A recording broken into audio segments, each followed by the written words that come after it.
In the 1st century BC, the Roman Republic was plunged into civil war. Powerful generals and their private armies fought for control of the state until one man stood victorious, the absolute master of the Mediterranean world. The Roman Empire, this time on the Western tradition.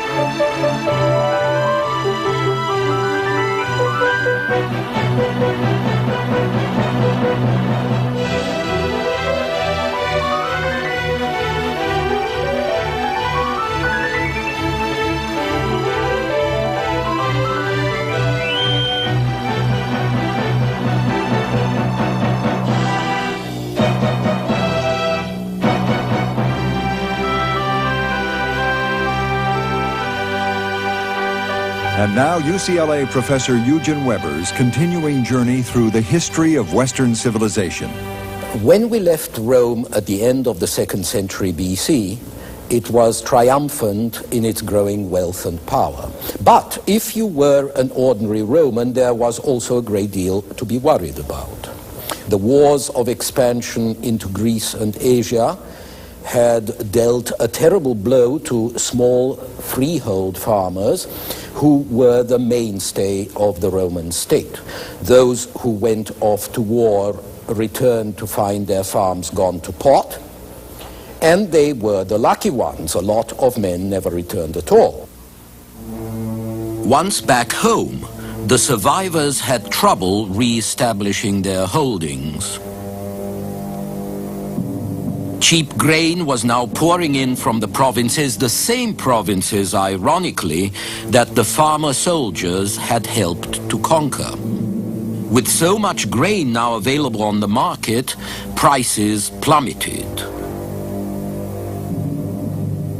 Much of the farmer's land was better suited to other uses anyway, raising cattle or growing grapes or olives.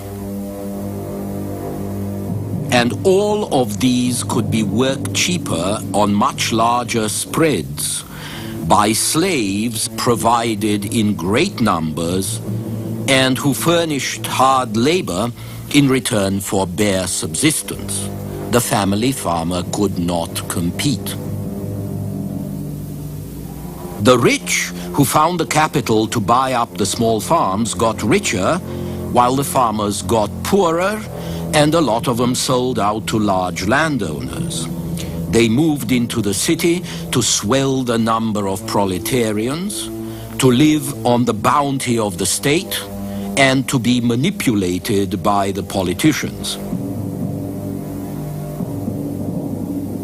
Cicero, the statesman and philosopher, was advised by his brother to flatter endlessly. This is wrong and shameful in ordinary life, but necessary in running for office. Let the voters say and think that you know them well, that you greet them by name, that you are generous and open-handed. If possible, accuse your competitors of having a bad reputation for crime, vice, or bribery. And so, by the late 2nd century BC, social unrest had become a serious problem. The displaced and needy masses were pressured by the rich, trying to squeeze as much as possible out of them, and this included the conservative Senate, which was indifferent to their plight. The poor of Rome had few political options. Constitutionally, authority lay in the Senate and the people, but practically the state was run by the Senate alone. And this august body, with its massive authority and responsibilities, was really a municipal council that had been propelled into governing half the known world. It was simply not equipped for the job. Most senators just wanted the world to stand still, but it wouldn't stand still, it never does. While the senators could handle foreign problems by simply throwing soldiers at them, social and economic problems were beyond them. In 133 BC, Tiberius Gracchus, the noble grandson of the man who defeated Hannibal, took up the cause of the poor. He tried to limit the size of large estates and to provide land for the landless. But he was murdered by a group of conservative senators and their followers, beaten to death with chairs. His brother, Caius Gracchus, tried to carry on his work, but he too was murdered. It appeared that the Senate, with its determination to keep the status quo, had triumphed. But in fact, the political landscape had been changed by the Gracchi brothers and their followers. For the first time in Roman history, a popular party had grown up to challenge the authority of the Senate. But this was not a blow for democracy, as some might expect.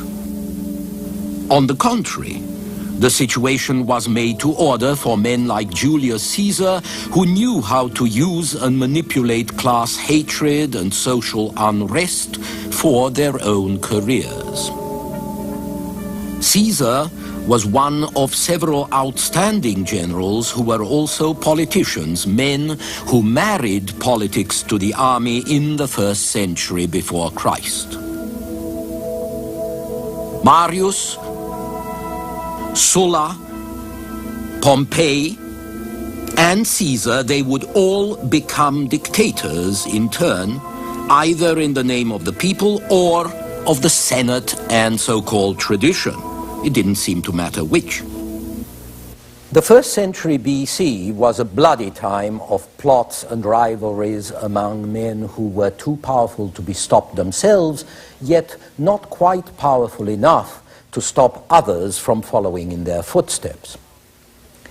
With their armies behind them, they would march into Rome in times of crisis and force the Senate to vote them extraordinary powers, ostensibly to bring order and stability to the state. Then they would eliminate their enemies as best they could, opening an era of political murder that was going to last for several centuries and that would fill the history books with the most fascinating gore. The generals also became very rich men. Here is Plutarch's description of Lucius Licinius Lucullus, a very successful commander who retired to private life in 63 before Christ. Lucullus's life presents us at the beginning with political acts and military commands, and at the end with drinking bouts and banquets and what were practically orgies, torch races, all manner of frivolity. For I count as frivolity his sumptuous buildings, porticos and baths, still more his paintings and statues. You see, he doesn't like the absence of gravitas. Once, when he dined alone, he became angry because only one modest course had been prepared and called the slave in charge. When the slave said that he didn't think there would be need of anything expensive since there were no guests, Lucullus said, "What? Do you not know that today Lucullus dines with Lucullus?" Well, Lucullus and his kind were men of great appetite, not only for luxury, not only for food, but also for power. And that power rested in their legions. Such might was made possible by the general Marius, who in 107 BC introduced an innovation that completely reshaped the army and ultimately upset the balance of power in the Republic. He did this by throwing out the financial requirements for enlistment and accepting volunteers from the whole citizen body. The poor proletarians rushed in to be equipped and paid by the state, while the other classes, who were growing less enthusiastic about military service because they had better things to do at home, stayed out altogether. Army pay was not very good even for a proletarian. But a successful commander could be expected to provide his men with a share of the spoils or a parcel of land on discharge. And these rewards, which could substantially improve a man's life, were under the control of the general. It followed from this that the Roman legions were no longer loyal to the state, but to their commanders. Consider the Roman general Pompey, who lived from 106 to 48 BC. At the age of 28, Pompey was commissioned to raise an army to protect the Senate from other overly ambitious generals. He put down one major rebellion, but in the process his army became a private army, even to the point that his soldiers directed their oath of loyalty not to Rome, but to him personally. A general with such an army behind him could then dominate or intimidate the Senate into giving him other commands and honors. And from there, it was only a short step to using his power to brush aside the senators and legalize his hold on the state as well. This is what happened with Pompey and a number of others, until it became clear to every thinking Roman that the days of the Republic were numbered. It had become a government not of law, but of men, ambitious, powerful, ruthless men. The generals and their legions had proved so successful that Rome controlled an extraordinary amount of territory by the middle of the 1st century BC. But this expansion also brought with it new threats. In the east, there was the growing power of the Parthian Empire, which had taken the place of the Persians. In the north, there was the thundercloud of hostile Germanic peoples. In the south, there were Arab raids in Asia and Numidians in Africa, and even inside the Roman state, a lot of provinces were muttering volcanoes. The provincial governors appointed by Rome were changed each year, and their performance depended completely on their individual character. There was no permanent civil service to provide stability. Here we see provincial peasants paying their taxes. The revenues from the provinces were the chief source of income for Rome, and tax collection was invariably farmed out to joint stock companies of Roman capitalists who paid the state only a fraction of what they extorted from the native people. Something had to change, but what?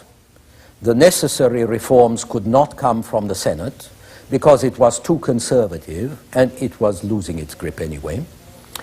And reforms were not likely to come from the radicals either, since they were mostly demagogues interested in power. So a lot of Romans began to think that the Republic would have to be replaced, probably by a single ruler. The question then arose of who that ruler was going to be, because in the chaotic conditions of the 1st century BC, several great men faced each other, each with his own army, each claiming to stand for Rome, each trying to keep it in his grasp.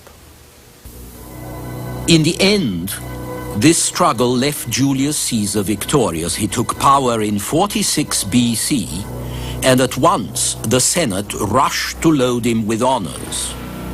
The honor he liked best was the right to wear the triumphal laurel wreath at all times, because this made his baldness less conspicuous. But there were more serious advantages.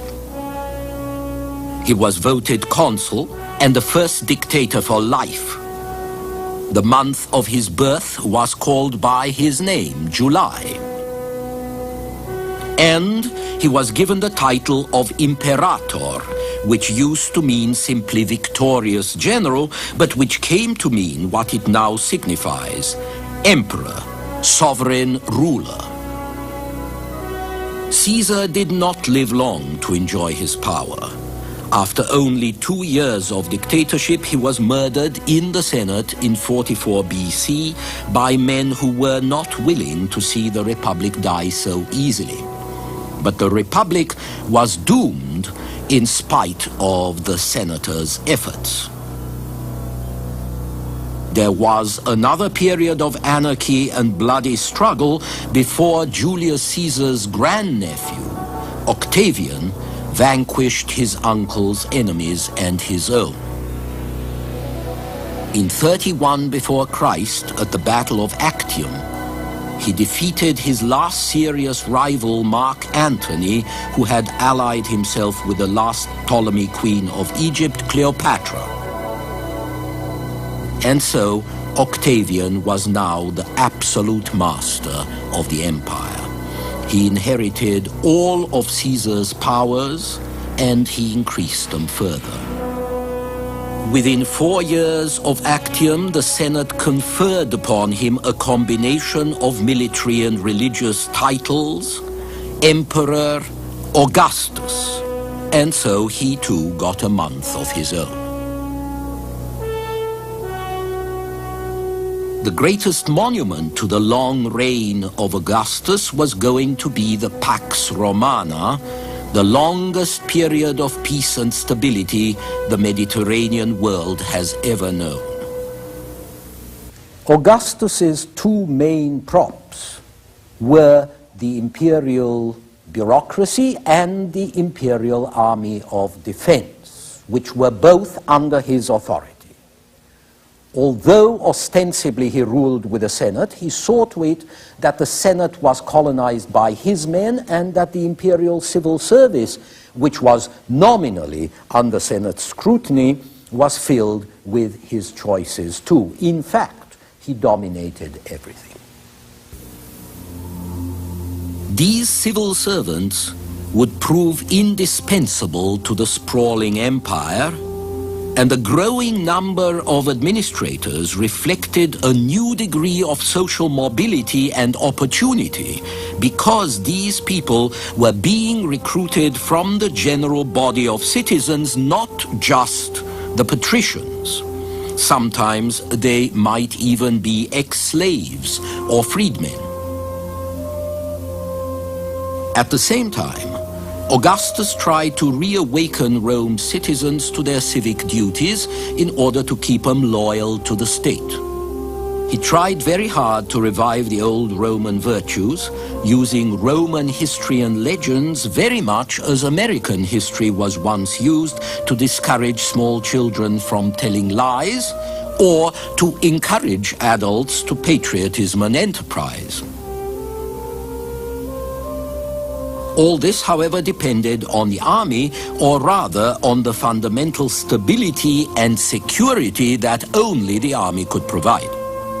Under Augustus, and for some time thereafter, every army commander depended directly on the emperor, not on the Senate or the people. He was no longer an entrepreneur recruiting soldiers and gambling on his own abilities. He was an employee of the state who could be transferred from one army to another, just as generals are today. Except for the household troops of the emperor, the Praetorian Guard, shown here, the great bulk of the army was based along the frontiers, strung out in small garrisons and fortified camps along thousands of miles of imperial boundaries. Meanwhile, the old aggressiveness was disappearing, partly because everyone was heartily sick of fighting, and partly because, in the long run, war has to pay. and there were few enemies with wealth worth conquering around the border, and those who did border Rome were very tough indeed. From now on, the biggest threat would be the poor and hungry barbarians trying to get inside rich Roman territory. And so the army became a defensive force, increasingly expert in building border fortifications like this one on the Danube. It was not very interested in expansion anymore, because expansion would only cost money and strain the administration without bringing any tangible benefits. There was little treasure in the lands of the barbarians, only trouble. But the imperial army was more than just a thin wall strung out around the empire. Its permanent camps became centers of urban development, centers of Roman civilization. Many of the great cities of Europe were born as army camps, from Vienna and Budapest to York, from Lisbon and Bordeaux to Cologne. The centuries of security that the Roman army ensured, and the roads it built, and the settlements it created, allowed Greco-Roman culture to take root so deeply that even when the barbarian invaders eventually broke through, they were not able to dispel it. A lot of our culture today is owed in no small part to those legions. Each army outpost bore the signs of Roman life, from its temples and public buildings to its theaters and baths. We talked earlier about the impact of Greek philosophy and learning. Now, in the West, with a mark of Rome everywhere, education in Latin became an important vehicle for social mobility, especially for civil servants. And it was also a vehicle for socialization to teach the conservative values of the Roman ruling class. In architecture, the Romans developed the dome and large-scale vaulting, and the whole concept of vast, impressive interior space that had not much interested the Greeks. These were spectacular architectural advances. Still, to a layman like myself, the main contribution of the Romans was to take Greek designs and make them larger and grander. Roman architecture also made vast advances in engineering.